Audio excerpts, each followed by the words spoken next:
Welcome back to Stinging Back, where we expose the truth behind online sting operations and give a voice to those silenced by the system. During an investigation and trial, there are constitutional rights in place to ensure you receive a fair process. Most importantly, the Fifth Amendment, which protects against self-incrimination and guarantees due process, and the 14th Amendment, which ensures equal protection under the law and that no one is deprived of life, liberty, or property without due process. But here on Stinging Back, we don't share the cases where those rights are respected. We share the stories where law enforcement and prosecutors actually strip those rights away through deceptive tactics, evidence suppression, coercion, entrapment, and misuse of public platforms to manufacture crimes rather than prevent them. These are systemic violations, not one-off mistakes. Today, we're joined by a powerful advocate and storyteller who's been using her platform to uncover the darker side of the so-called justice. She's the voice behind the blog, Lady Justice Smith. Welcome to the show, Lady Justice. Thank you for having me. Let's start at the beginning. When did you launch the Lady Justice Myth blog, and what inspired the name? I launched the blog shortly after, about a month or so after my son Jace was convicted of attempted rape in the second degree and communicating with a minor for immoral purposes. He was convicted in May of 2018, and I started the blog right around the 4th of July. And I went with the name because, as most of the listeners here who have been through this will appreciate and understand, I was traumatized by the fact that there's no justice in these, that it's really a farce. And so justice, it's a myth. So Lady Justice Myth, it came to mind for me. So, was there a particular moment or maybe a personal experience that pushed you to finally sit down and start writing about this? Yeah, after Jace was convicted, I spent, and I kid you not, about a month drunk. I really couldn't believe what had happened. I honestly, in my heart, as I think most of the listeners will understand, believed it was a mistake and that it would be resolved and that he would not be convicted. And so when I understood that it wasn't a mistake, that the police are actually doing this on purpose with a reason for doing it, and it has nothing to do with public safety, at that point, I realized nothing was out there. And I have since found a few people like, there's somebody out of Florida that was out there. But really, when I searched, I couldn't find anything. And so when I realized this was real, I thought, I have to put something out there. So what were you hoping to achieve by putting your words out there? Awareness, change, maybe some healing? Yeah, so really, I was hoping to achieve to have a place where if this happened to somebody else, they could search online and find some answers. I was hoping to get the word out because, like I said, when this happened to Jace, I didn't find anything out there. There was nobody talking about, oh my God, this happened to my child, my loved one, my husband. And so that originally had led to the fact that I thought it would get resolved and I thought it was a mistake. And I think a lot of people, going through this, they think it's a mistake as well. But if they were to find our sites, the Cage FYI and the Lady Justice Myth blog, they would realize then that it wasn't a mistake and they need to really pay attention because they're in the exact spot that they have to do X, Y, and Z or their life is ruined. And I had to get that out there some way. Additionally, of course, this was very much of a healing process for me to be able to write down Jace's journey, my emotions, the roller coaster. I wrote down the roller coaster. To at least trying to have some kind of control. Absolutely. And I had none, of course, with my son now in prison. And had you ever done any blogging before this, or was this your first dive into sharing something like this publicly? And how did you set it all up? Yeah, I had not done any kind of blogging or podcasting or any of those things. But for those of you who know me, I'm a computer programmer. And so the technical pieces of it kind of came, I won't say naturally, but easy enough for me to figure out. So I figured out how to make the site work and then just started writing after that. If I wasn't a computer programmer or tech savvy, I would have had a much harder time. But that's how I did it. We're really glad that you did. Thank you. Yeah, you cover some heavy topics. How do you decide what to write about? And is it based on, besides current cases and your son's experience? Um, yeah, where do you go with those heavy topics? Yeah. So I used this mostly when we were going through it, and Jace's trial number 1 through trial number 2, which he was actually acquitted, one of the extremely few people who get semi out of this, was 5 years. So I pretty much blogged for 5 years. I wanted every step of the way to tell everybody what's happening. One, I if they were to come to me and say, "Okay, did you have to do something when the judge, did you take a plea? What were you offered?" I wouldn't remember all the details. I have a horrible memory. So part of it was to get everything written down that's going through and have that available to other people that are starting to go through this themselves. And then of course there's the mental piece to it. So I wrote what I was feeling, what was happening in court, what I saw from the other players in this, being the prosecutor, the judge, the jury in the second case. I wrote all that down in the blog. Was there a post that really stuck with you, either because it was hard to write or because the response to it was so powerful? Well, the most powerful response I ever got, of course, was when we won and Jace was acquitted. Then I heard from, 50 people on the blog, and it only has a couple hundred that follow it, so that was probably the largest reply I ever got. But there are two particular posts that I did that really were emotionally strong for me. The first one was the Hail Mary, and I wanted to talk about this because a lot of people who are going through this will find this particular document that this post was about, and they'll think it's a game changer. And I thought it was. And I've had, I don't know, 50 people come to me afterwards and say, "Hey, is this real? Can I use it?" The Hail Mary post was about us finding the FBI, CIA people who said there's a clause in the operations manual that says they cannot be allowed to use these on adult dating sites. We found this right after Jace was first convicted. We used it to stretch out in between the conviction and the sentencing. You can actually still fight your case. And we used the Hail Mary at that time. I thought it was real. A lot of people who find it think it's real. We don't have positive proof that it's not real, but I can tell you that the courts did not really care. So the Hail Mary was when I thought we were going to make it. Unfortunately, it was not real. The other very emotional post that I wrote was there's one in there about Jace. He actually sent me this on an email. He woke up one morning and he had the most vivid dream, and he told me about it, and I started crying. He had a dream that he was in prison with his roommate, Aaron, who is now out also, and that his roommate couldn't take it anymore and had put razor blades in his mouth and was trying to swallow them. And Jace in the dream is actually holding Aaron by the throat, trying to make sure that he doesn't swallow them. And of course, the guards are coming in, seeing that he's holding his roommate by the throat, and they're all over Jace. And Jace is just crying and hysterical. "No, don't pull me off. He's going to kill himself." But, and that is, that was such an emotional dream because it was so real. The way it went down in the post and in Jace's dream, you could almost see that that could happen in a scenario in prison, and it just tore me up. That's a very powerful story. Yeah, And unfortunately, those attempts are very common under these situations. absolutely. Jace did, in fact, see somebody in jail. Yeah.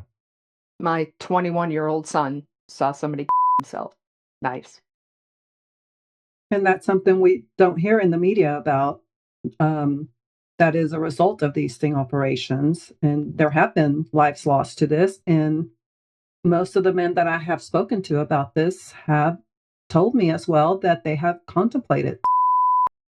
And people aren't aware of that. And those that are conducting these sting operations that have nothing to do with trying to save or protect children from online sexual exploitation, they don't care. They are actually proud of what they are doing. Absolutely. Absolutely. All they care about is what's in it for them. It's Yep. horrible. It is really horrible, and it's very shocking. And like I said, people just don't believe it, and so I had to write it down. We're glad you did. Now, do you find yourself returning to certain themes or stories? Honestly, the case ended in September of 23. It was a little over 5 years total, and after that, I would write people's stories. But And I would also update if any major changes had come along. A couple of times we've had, like the Glants have had some success in the trying to get bills through. They actually got two of them to be addressed this year, which was major headway for us. And so I wrote about that. I've written about different things like that, but I don't really tell Jace's or my story anymore. That's kind of off the table now. And to be clear, when you say the glance, this is what the glance have been doing in Washington State, trying to Yes, work with the Washington legislature. State, their son and Dan's son and my son. The three families are the co-founders of this group and Cage. And our sons were all entrapped when they were all 20. Pretty bizarre. We all met up and the Glants decided they live in Washington State. Dan and I did not at the time. And they have been working on the legislature trying to get some bills passed to put some reins on these horrific practices of the police up there. Right now, on the flip side, I'm sure you get a lot of people that message and say thank you. It's such a long process. Um, so I believe you've probably helped people see things differently. I, you know, I don't know that someone would go searching for my blog if they haven't been through it or haven't heard that somebody they know has been through it. So I'm not sure if I'm changing anybody's, like so they could see it differently, other than to tell them that it's real. And the factors that worked for Jace and I, which may or may not work for other people, I wanted them to have the information they needed. I have been able to talk to other people, mostly outside of the blog, and I usually get a pretty good reception when I explain things. For instance, the other day, this is kind of a sidetrack, but the other day I was watching SVU, you know, what is it, Law and Order, and they were doing a sting in it. And it was funny because as it went along, I'm mentally ticking off boxes in my head, like, oh, okay. They had a group of people they knew were already involved with minors, so they already had a targeted group. Unlike the stings online, which just target everybody. They went on a child's website to entrap these men. Okay, that's different, not the adult sites that the stings do now. All these things, I was like, well, if they would do that in reality and this wasn't a TV show, I wouldn't have gone through hell. All of us wouldn't have gone through hell. That's right. Right. Yeah, that's a good point. I think I saw that episode. Yep, it was pretty bad. And I do want to clarify when you say, unlike these things that target everybody, they actually specifically target adult males that they know are seeking an adult casual encounter, which means meeting someone for a casual sexual encounter. That's who these sting operations are targeting.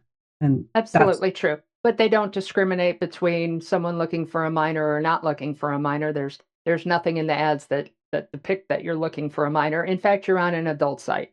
So you're not looking for a minor. for sure. If they were looking for anybody who was looking for a minor, they would specify the age of a minor on the accounts, profiles, or ads that they are using to lure them into this. Agreed.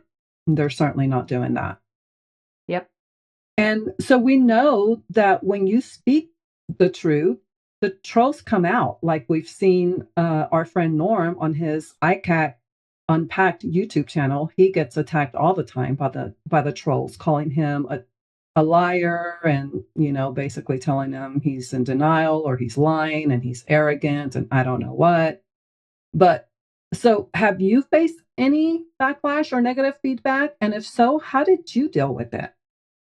So I think maybe because it was a blog versus like a YouTube, I didn't allow uncensored comments on the blog because I didn't want to deal with trolls. But honestly, I haven't really gotten much of anything. And in fact, even like when I talk to people, for whatever reason, I don't get the backlash that a lot of people do. And so I haven't had to deal with it a lot. The biggest backlash I ever got, and this is, kind of funny. The biggest backlash I ever got was from the correctional officers who thought I was in denial about Jace. I would say, this happened to my son and now I need to X, Y, or Z. And they'd be like, well, maybe you really don't know him. I'm like, oh, no, Mhm. I do. Or maybe he's lying to you, and I'd be like, I can show you all the all the posts he sent me, all the emails he sent me from prison. I'm pretty sure that his coordinator or whoever didn't follow through with what I'm asking you about. Instead of looking at themselves, they were kind of like, oh well, I think you're in denial.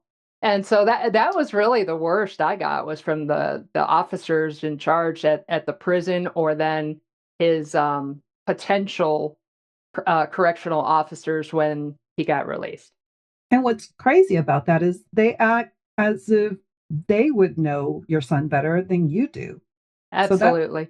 it's really strange that they do that, but Mm. yes, they do that. Yep. Yeah, it's a bias. They've got to think that way in that kind of profession. I agree. Unfortunately, they don't put into, yeah, I had somebody recently that was entrapped in a sting. Where is he? I want to say he got caught in Florida. But anyways, he's going through therapy. And wherever he's going, they're not allowing for a denier. They're not allowing for the fact that someone might have been entrapped in these. And so he's having the hardest time because he's like, they tell us to respect each other when we're in therapy. And just because somebody else did X, Y, or Z doesn't mean they don't have feelings and emotions, blah, blah, blah. But when he speaks his truth, everybody's like, you're lying. He's like, no. Right. It's really hard in the therapy part because, yeah, nobody believes you. Are you still writing today or has the blog taken a pause? Do you think you'll return to it if you're not currently posting? So it's up. I've been writing I don't think I've written one other than New Year's this year. Honestly, for me, it's kind of over. It did what I needed to do. And the other key pieces were, such as being on this podcast, other ways of getting the word out because not everybody's going to read the blog. I do have a couple of speeches out there on Axol and Narsol. I've done Araceli, Dr. Phil with Araceli. Um, We've also, I've done other podcasts, Mike Moore's podcast, and I've done a lot on Registry Matters, which is Narsol's podcast. And they send me, if they get reader mail for stings, they send them to me and I respond with information. But the biggest thing that I needed to get out was my last speech that I did at Narsol last summer. It is recorded and out there on their YouTube website, and that has what worked in Jace's case. It even has video of the courtroom when it's happening. And so, as far as advocacy goes, I kind of feel like I'm done. I'm working on healing now and taking care of myself and my son and our family. And that doesn't mean I wouldn't, guest speak like I am here, or I get a lot of people writing to me asking, probably a couple a week, people will write to me and say, this is my scenario, what do you suggest? And I answer those. But I don't think I'll be not podcasting, blogging much anymore. Yeah, now for listeners out there who want to speak up about injustice but are scared to, what would you say to them? And this question, when I read it, has been going over in my mind because, like in my last speech that I gave at Narsal, the answer to this really depends on you and your situation. I was able to speak up for Jace. Jace is, he was younger. Obviously, he was extremely traumatized, and he's not that outgoing.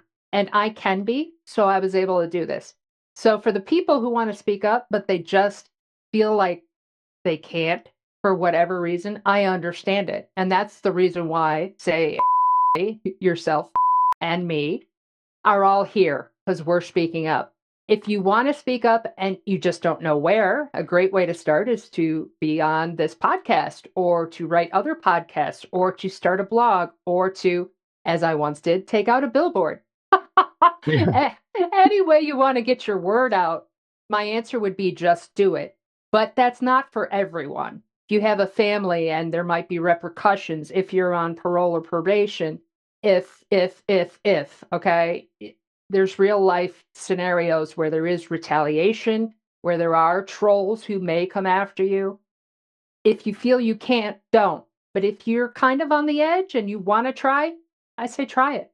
So earlier you talked about the difficulties that these men face in the therapy classes that they are made to attend because they are not allowed to tell their truth. Do you have any suggestions for these men about how to go about dealing with this? Because we know they're not going to get what they need from this program like they're supposed to. First of all, because they don't belong in this program. But do you have any suggestions for how they can deal with this? How they can go about it to help them get through it just because they need to? Absolutely. And I did this for Jace. He did about a year of therapy after he was released from prison before his appeal was granted. And then we had the second trial. So he did about a year of therapy. And what I did was I actually called ATSA, which is I'm going to get it wrong. It's the Therapists Association. And every state has an ATSA agency, ATSA. And I forget what Associated Therapists, whatever. You call them and you talk to, the director or whatever, as high as you can get, and you explain the situation. I said, my son was caught in a sting. Um, he didn't do this. He didn't mean to do this. He's required to take therapy from the state. I said, which places should I involve? I mean, should he go to, or which places should I stay away from for his scenario? And she was very open and honest with me. And she said, do not go to this place, or this place. She's like, these places that she recommended are open to, and she told me that's called deniers. And it means that you are saying that even though you took a plea deal or you went to trial and were convicted, that you did not do this. And you're not going to go sit in therapy and say, I did this. Some people don't have that option, but that is what I would recommend. The second thing I would recommend is if you find out that you're in a group and they're pressuring you to say something. I know this happened with your son. They're pressuring you to say something that's not your truth. I would, one, ask to switch because you are allowed to switch. You could look into going to a private, if you have the funds, a private therapist, and talk to them all. And I think if you were absolutely stuck and it was me, I would say to the therapist, how much harm is it going to do me to lie to you all? You're a therapist. What is the emotional damage it will cause me to lie to you and tell you what you want to hear, even if it's not true? I think I would pose that question to a therapist who was pressuring me to say something. Extremely important. Yeah. And I also wanted to ask, this is something specific about your son's case. Now, we do know that in his case, they presented a 13-year-old girl, or they wanted to pretend to be a 13-year-old girl who had posted an ad on Craigslist Casual Encounters, which is an adult sex website, or it was at the time. It's no longer up. And this person specifically posted an ad to solicit adult men to engage in sexual conversations and to invite them to meet for a casual sexual encounter.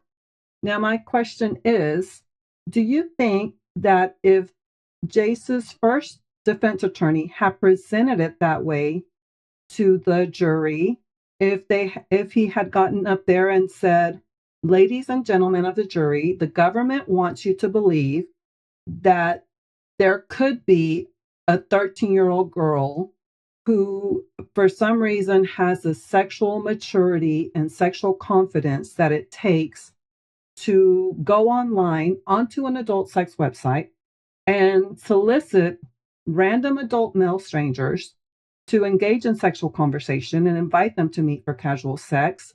And the government is wanting you to believe that because this girl was just playing a video game and she was bored, out of all the places she could have gone online, she chose this adult sex website and she chose to post an ad to solicit men to meet her for casual sex. Do you think if that defense attorney had presented it that way, then the outcome would have been differently and your son would have not been convicted? It's really hard to tell. And it, of course, matters how the jury is set up and where your case is going down. Um, Obviously, that would be closer to potentially swaying a jury in a defendant's, favor. I'm not, but we've also, we haven't really seen anybody stand up there and say the truth and then lose. But most people don't stand up there and say the truth, unfortunately. So it's a really good question. A really good question. I'm not sure. I am not sure. I wish more people would try. I think the problem is that this is just something most people can't wrap their heads around because this is just, they've created a wild fantasy that just doesn't exist and it's not likely to ever happen. And so I think it's difficult for people to wrap their heads around that. So, uh, because, the defense attorneys and the judges and the juries have not understood this, that's why these cases, result in convictions most of the time. But I think that's why it's important. That's why we're here to explain this because we want people to know this. And we know this now, but this has been after years of us looking into this and talking to different people that this has been done to. And just, looking at the discovery from different cases and investigating these cases. That's what we see now. And I think that's what the problem is that we didn't know we were all being gaslit to this level the way we all have been. The men have been gaslit, the defense attorneys have been gaslit, the judges, the juries, the public. And I think that's what the problem is. And I think it's difficult for us to all wrap our heads around that something that our government can do something this horrific. I agree with that. I would also throw in with that I never expected police officers to take the stand and blatantly lie. As a American citizen, I didn't see that coming. Never would have guessed that, and I can tell you in both trials, they lied. Well, Yeah, witnessed that a few times now. Yeah, and I was shocked because, for most people only go through one trial, and so you don't get a chance to do it over. And so going into this second trial, I knew they were going to lie. And so that afforded us the ability to take a different stand, to go at the case in a different way that worked and resonated with the jury, which is kind of what you were talking about, Araceli. But unfortunately, people going in the first time, they haven't read the blog, they didn't know anything about this, they think it's a mistake. They trust the police are going to tell the truth on the stand. It's all a lie. And we had no idea that it was so easy for them to get away with lying. Right. There's no repercussion. And that's the problem. Yep. Agreed. Well, Lady Justice, thank you for your courage, your voice, and your time. Your blog has become a vital part of this movement. Well, absolutely. Now we'll link the Lady Justice myth in the show notes so listeners can read this. She's mentioned her lectures on the Narsal And Axel will put those links underneath also. Again, Lady Justice, thank you so much. You've enlightened me very much. Thank you for having me, guys. And to our listeners, don't forget to check out our friend Norm's YouTube channel, ICAC Unpacked, for deep dives into the flaws about these cases and his legal perspective. Also follow our friends on Facebook at United Citizens Against Government Entrapment. That's UNCAGEUS. They're doing incredible grassroots work exposing these systemic abuses. Right, and that is on Facebook. Don't forget that. Thank you for tuning in. Stay informed, stay brave, and keep stinging back.